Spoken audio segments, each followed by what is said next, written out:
Happy Wednesday, everyone. Good morning. Good afternoon and good evening, wherever you are in the world. It's us again, Shine and June from NC USA. So, kumusta po ba ang araw natin? We hope na naging maganda naman po ang takbo ng ating araw despite of many issues in our society right now. May it be mga chismis or political. Showbiz man yan. We hope everything is it's okay. Lahat na lang. But have you thought na why it's okay not to figure out everything? Like when somebody asks us, where do you see yourself in 5 years? Like, have you thought about it? Like, maybe siguro sa akin, I've been there din. Kasi 'di ba, usually when we are having interviews with our lalo na sa common questions yan, 'di ba? Job interview. Where do you see yourself in 5 years, like that, 'di ba? But have you wondered if you are on the right path, or are you doing enough to be where you want to see yourself in 3 to 5 years, for example? Mm-hmm. Diba? Like, although nakaka-pressure yun, diba? Nakaka-pressure na tanong yun every time na nakaka-encounter tayo ng ganon. But we just have to acknowledge it. Parang bigla ka mapapaisip nun eh. Oo, kasi... ano ba ang tingin ko sa sarili ko 5 years po? Hindi, kasi usually, it is how our society often glorifies having everything figured out, diba? From career goals or personal goals or to family life, diba? Mm-mm. Like, usually, this creates unnecessary stress sa mga tao, diba? Leading people to feel like they're failing if they don't have a plan. Yun. Diba? Which is totoo naman. If you don't have a plan, you plan to fail. Ika nga sa project management. So, pero may ibang tao kasi maprinsipyo, kaya sabihin nila, I trust everything in God. I just live a day at a time. Because tomorrow is never promised. Who knows? Habang natutulog ka, hindi ka na magising. So, ano silbi ng pagpaplano mo 5 years from now? Di ba? Hindi. Iba-ibang din, okay naman kasi, di ba? Kasi life doesn't come with a roadmap naman, di ba? And usually it's the unexpected moments that we find our greatest lessons and opportunities, di ba? Tama naman. Then, do you know that we have myth of having it all together with TH. Myth. So, unang-una is yung debunking the perfect plan. Tama yung sinabi niya kanina, di ba? Kasi no one truly has life figured out, di ba? Even if it seems that way on the other side. Kasi minsan nga yung mga planong tawag dito, yung mag-outing daw, hindi nga natutuloy, di ba? Napaka-common yan. Sa pamilya, sa mga barkada. Sige, planuhin natin. Planuhin natin yan, ganyan. Ayan. Pero kung napapansin nyo, ano yung madalas natutuloy? Yung biglaan, di ba? Biglaan, oo. Mas, kasi yung, tara na, alis na tayo ngayon. Oo. So, bihira lang kasi magkaroon ng pagkakataon na magkaroon kayo ng halimbawa, sabay-sabay kayo nasa isang lugar, sabay-sabay kayo parang nakaisip na, sige na, tuloy na natin yan, alis na tayo, lakad na tayo, bukas na, ngayon na. Oo. Kaya nga sabi nila, basta bigla ang aya, mas natutuloy kaysa sa mga nakaplano. And then, syempre, another myth is life is not linear. Syempre, life is more like a winding path than a straight line. Tama. 'Di ba? Wala namang, ang tawag dito, kahit naman sa success, sa career, sa personal life, sa family life, lahat yan kumbaga, may mga segues. Yeah. 'Di ba? May mga ups and downs, curve to the left, curve to the right, mga ganon. May mga crossroads. Oo nga. Kumbaga So, parang ano lang, kailangan lang natin siya parang isipin na lang natin yung life as a puzzle, 'di ba? Hindi mo siya kailangan start with the full picture. You piece it together bit by bit para makita mo yung full picture niya, 'di ba?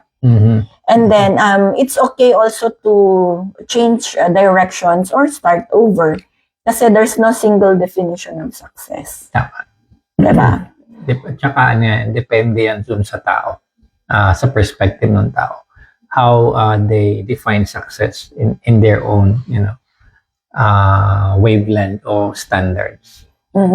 So, what are the hidden benefits of not knowing? So, may tatlo siya.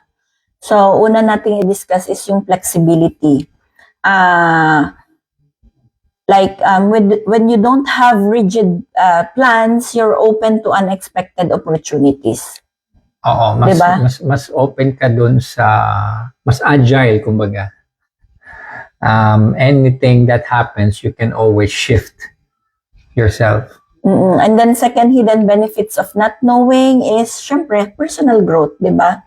Facing uncertainty builds resilience, problem-solving skills, and inner strengths. Oy, Diba? Roderick Pinpula, magandang, salamat sa pa-advance happy birthday mo, parang Roderick, parang Derek, pare ko yan, sa Pilipinas.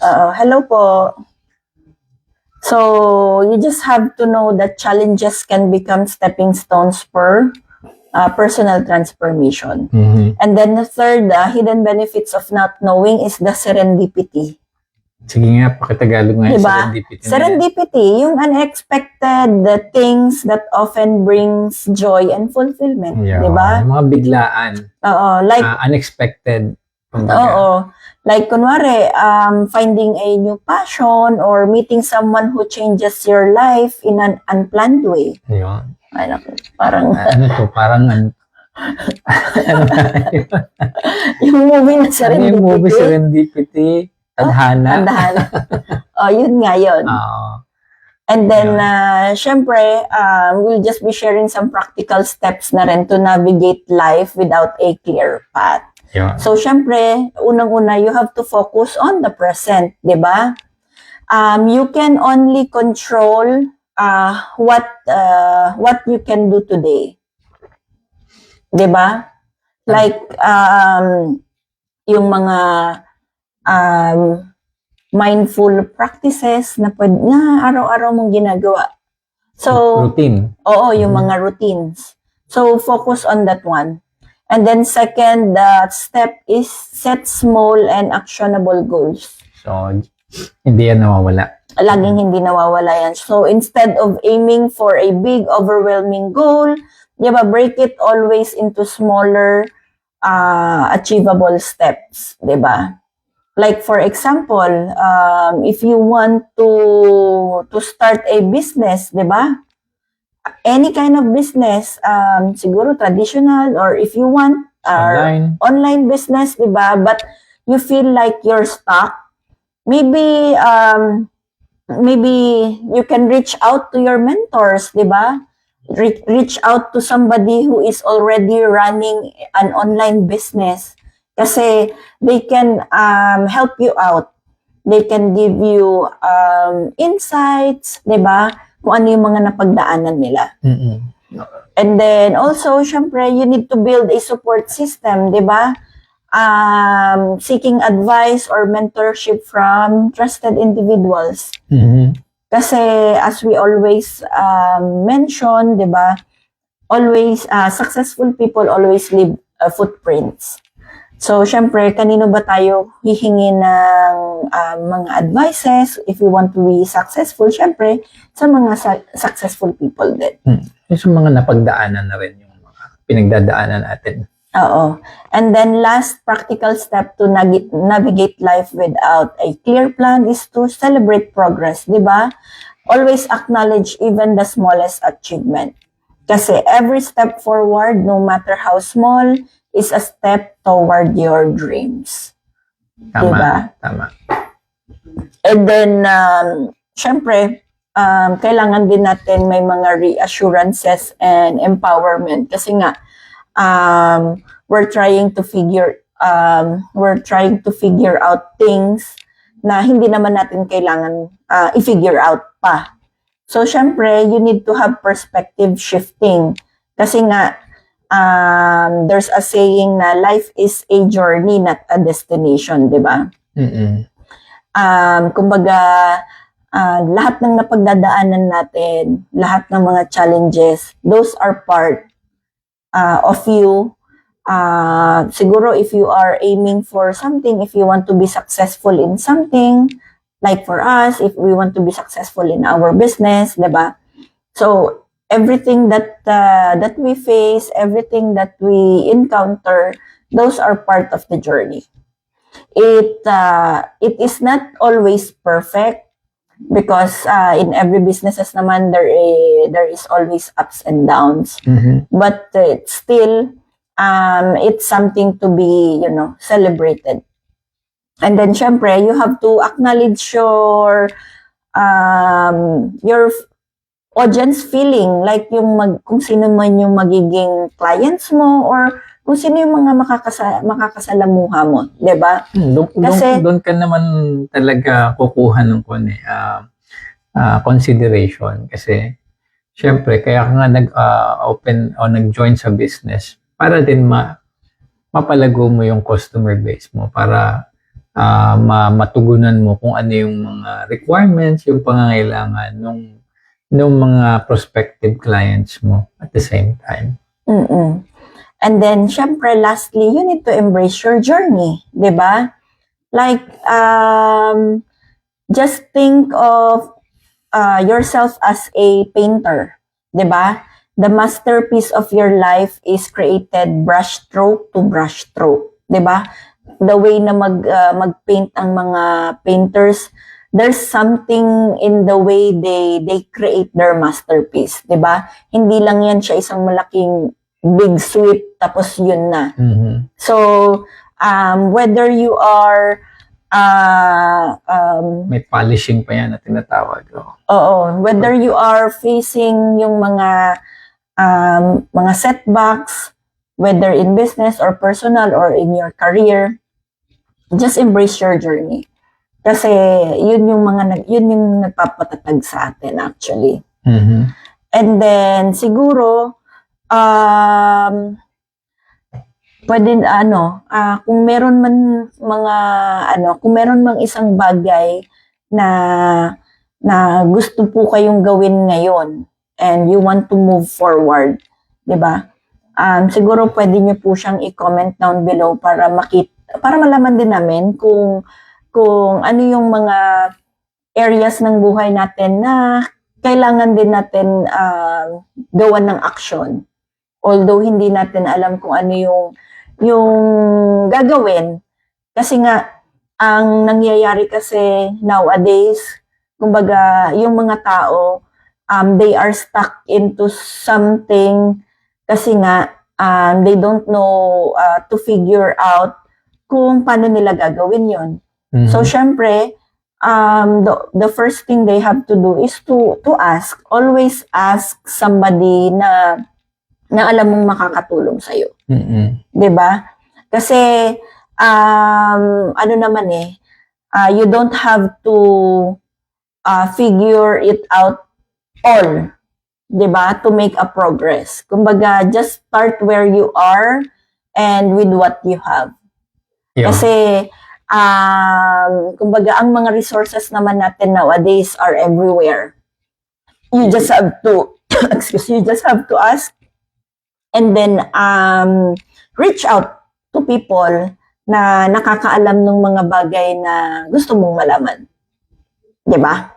Yun, dapat maging resourceful tayo with the limited, resources, kung anong meron dyan. Tingnan natin muna kung anong pwede nating magawa. Mm-mm. And then, sabi nga nila, the beauty of life is that it unfolds in its own way. Trust that you are exactly where you need to be. Yun. Oo. So, Tama yan. so every time na makakarinig tayo ng where do you see yourself in 5 5 years? years from now. Oo. So, ano na lang, Ano sagot mo doon? syempre, retired na ako noon. Kung ako ang tatanungin, di ba? Malamang retired ka na rin, di ba? So you have to be specific with what you want, and of course, in order for you to get where you want to be in 5 years, 3 to 5 years, syempre you need to take an action, di ba? Now. You need to take an action now, because as we always say, tomorrow is not promised. Tama. Diba? So I think that would be all for tonight. We will be attending Masterminds Pub, our online business masterminds. And thank you for tuning with us live, and for those who will be watching the replay, just comment us where you are watching from, so we will know how global we are. And for those people who are curious what is this online business that we are talking about, we have a website na nandyan sa ating title. It's a clickable website. Huwag po kayong matakot. It's not a virus and it's not a scam. It is a powerful resource for you to learn more about the business. So we will see you on the inside. Yun. Good Thank you night, po. everyone. Maraming salamat.